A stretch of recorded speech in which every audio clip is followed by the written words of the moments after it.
IPL থেকে বাংলাদেশের তারকা পেসার মুস্তাফিজুর রহমানকে বাদ দেওয়ার ঘটনায় এবার মুখ খুললেন ভারতের ক্ষমতাসীন দল বিজেপির এক প্রভাবশালী নেতা। এই সিদ্ধান্তকে শুধু স্বাগতই নয়, বরং এটিকে শতকোটি হিন্দুর জয় বলেও মন্তব্য করা হয়েছে। কিন্তু ঠিক কী বললেন বিজেপি নেতা, আর কেন এত বড় বিতর্ক তৈরি হলো মুস্তাফিজকে ঘিরে? চলুন পুরো বিষয়টি জেনে নেওয়া যাক। ভারতীয় সংবাদ মাধ্যমের খবর অনুযায়ী বিজেপি নেতা সঙ্গীত সোম প্রকাশ্যে মুস্তাফিজুর রহমানকে আইপিএল থেকে বাদ দেওয়ার সিদ্ধান্তকে সমর্থন জানিয়েছেন। তিনি বলেন, ভারতের 100 কোটি সনাতনীর আবেগকে উপেক্ষা করা যাবে না। বিসিসিআই সঠিক সিদ্ধান্ত নিয়েছে।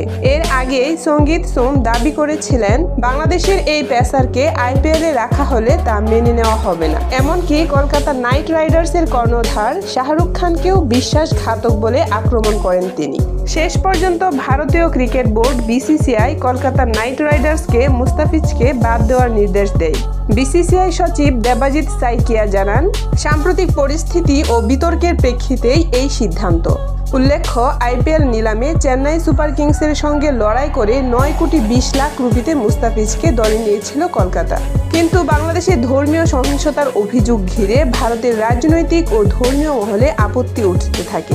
এই ঘটনায় শুধু বিজেপিই নয়, শিব নেতা, কংগ্রেস নেতা, এমনকি কিছু ধর্মীয় সংগঠনও মুস্তাফিজের আইপিএল খেলা নিয়ে প্রশ্ন তুলে।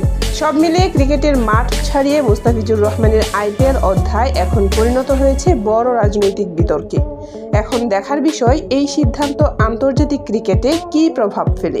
এই বিষয়ে আপনার মতামত কি, কমেন্টে জানাতে ভুলবেন না। ভিডিওটি ভালো লাগলে লাইক দিন, শেয়ার করুন, আর এমন আরও ক্রিকেট আপডেট পেতে চ্যানেলটি সাবস্ক্রাইব করুন।